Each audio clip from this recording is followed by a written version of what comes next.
Hello students, how are you? All are fine. अब आपके exam की डेट 18 जून fix हुई है। 18 जून को आपको एग्जाम देना है। अब आज के बाद में 4 डेज आपके पास है।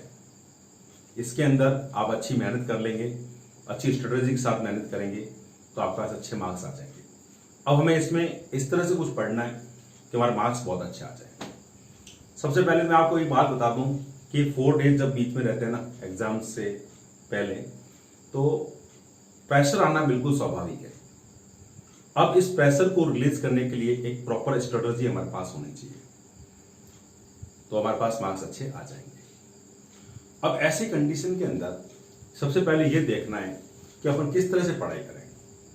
देखो, हमारे मैथ्स के अंदर टोटल चैप्टर्स कितने? 16 है।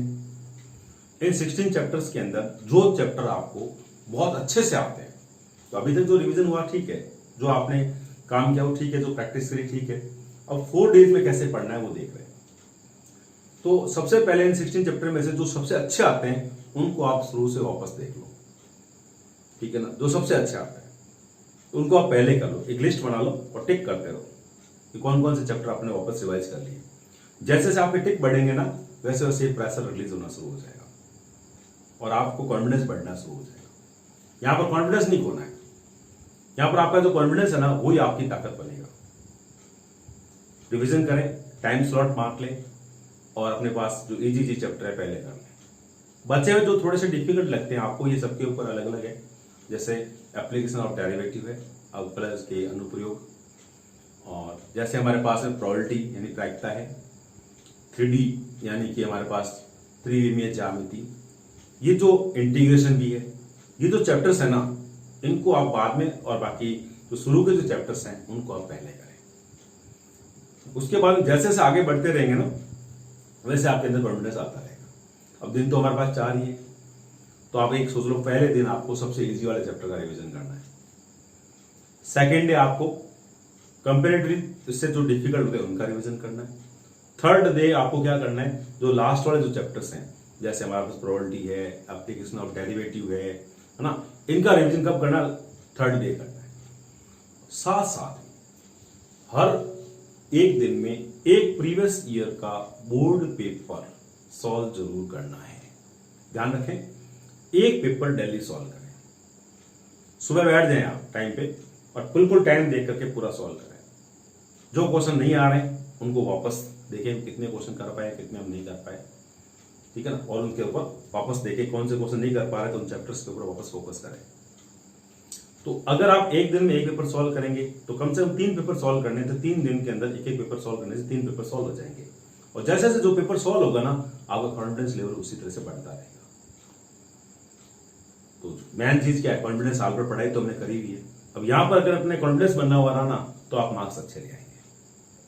पूरे साल पढ़ाई करिए, तो ऐसा तो है नहीं बिल्कुल नहीं पढ़े, अभी से पढ़ना शुरू कर रहे हैं। तो रिवीजन करना एक प्रॉपर स्ट्रेटजी से बहुत जरूरी है अच्छे मार्क्स लाने के लिए। लास्ट डे क्या करना है, सिर्फ हमारे पास फॉर्मूला लिस्ट का रिवीजन करना है, या टाइप्स ऑफ क्वेश्चन जो आपको देखने होते हैं उनकी टिक कर लो, नंबर लिख लो, इन क्वेश्चन को मुझे वापस देखना है। वो लास्ट डे ये सब यही करेंगे। फॉर्मूला लिस्ट अगर किसी चैप्टर की नहीं बनाई है तो पहले उसको जरूर बनाएं, और बना करके जहां पढ़ते हैं उसके सामने लगा लें। जैसे इंटीग्रेशन के फॉर्मूले हैं, डिफरेंशियल के फॉर्मूले हैं, कुछ प्रॉपर्टीज हैं, उनको आप बिल्कुल अपनी लिस्ट बना के रख लें। वो एग्जाम से पहले देखने के भी काम आएंगे। ये फॉर्मूला लिस्ट का बहुत बड़ा योगदान है। अब देखो, ये तो ये हमारे पास इन 4 डेज के अंदर पढ़ने की स्ट्रेटजी क्या बताया, पहले इजी वाले, फिर हमारे पास जो थोड़े टफ होते हैं उनको रोजाना का एक पेपर सॉल्व करना है। बोर्ड पेपर 3 कम से कम सॉल्व करने जरूरी है, जैसे आपका कॉन्फिडेंस लेवल जो है अप हो जाएगा। अब देखो, पेपर के अंदर है ना, जैसे ही आप पेपर देने बैठे उस समय आपको क्या करना है, बिल्कुल शांत दिमाग से पूरा पेपर एक ढंग से पढ़ना है।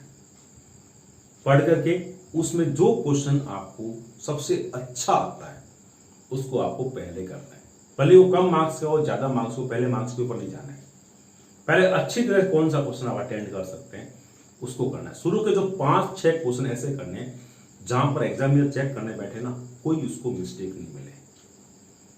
आंसर लिखते समय उसमें यूनिट यानी इकाई लिखना मत बोलना, अगर जरूरी है। अगर इकाई किसी क्वेश्चन की नहीं है तो अनुपात है वगैरह तो जरूरी नहीं। अगर जहां इकाई लगती है वहां इकाई जरूर लगाएं, क्योंकि आधा नंबर वहां कट जाता है, इसका ध्यान रखना। तो शुरू के 5-6 क्वेश्चन ऐसे लिखेंगे जिसके अंदर एक भी नंबर हमारा नहीं कटे। उसके बाद में जो थोड़े जो टफ वाले चैप्टर आपको जो लगते हैं उन चैप्टर से क्वेश्चन आप ले लो, ताकि थोड़ा सोच के भी लिखो। तो अभी टाइम का कोई प्रेशर अभी आया नहीं है, क्योंकि 5-6 क्वेश्चन तक तो करीब ज्यादा टाइम नहीं निकलता है, तो अपने पास उन क्वेश्चन को आप कर पाएंगे। फिर पेपर में जो वर्ड प्रॉब्लम होते हैं, है ना, उनको आप अच्छी तरह से एक से ज्यादा बार पढ़ना है। जैसे प्रोबेबिलिटी का क्वेश्चन आ गया, एप्लीकेशन ऑफ डेरिवेटिव का क्वेश्चन आ गया, है ना, 3 डायमेंशन ज्योमेट्री का क्वेश्चन आ गया, और एक अपने रैखिक प्रोग्रामर ने उसका क्वेश्चन आ गया। इन क्वेश्चंस को आपको एक से ज्यादा बार जरूर पढ़ना है।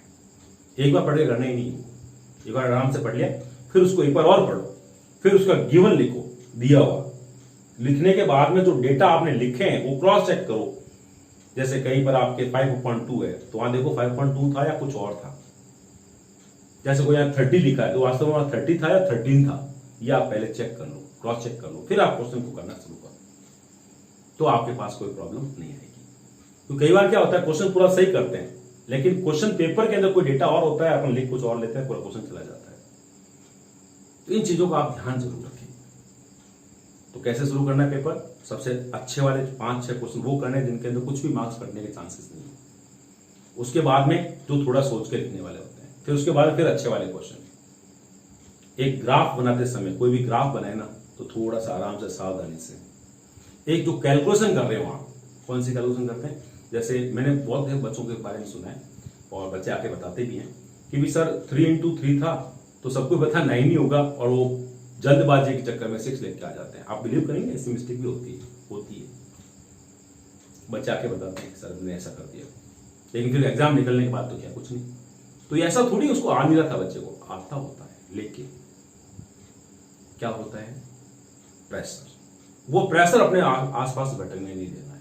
जैसे कैलकुलेशन करनी हो थोड़ी सी स्पीड कम कर दो, ये मेरी पर्सनल एडवाइस है आपको। जब कैलकुलेशन कर रहे हैं थोड़ी स्पीड कम रखना, बहुत फास्ट कैलकुलेशन नहीं करनी, ठीक है ना, तो आपके पास कोई दिक्कत नहीं आएगी। एक आप ये ध्यान रखो कि जब भी आप पढ़ने बैठो ना, तो आप 2 घंटे कंटिन्यू पढ़ाई के बाद में थोड़ा सा आप टहल लो, 5-7 मिनट, पानी वानी पी लो, 1-2 बिस्किट खा लो, या लिक्विड फूड, दूध वगैरह कुछ ले लो, जूस ले लो, और उसके बाद वापस पढ़ने बैठ जाओ।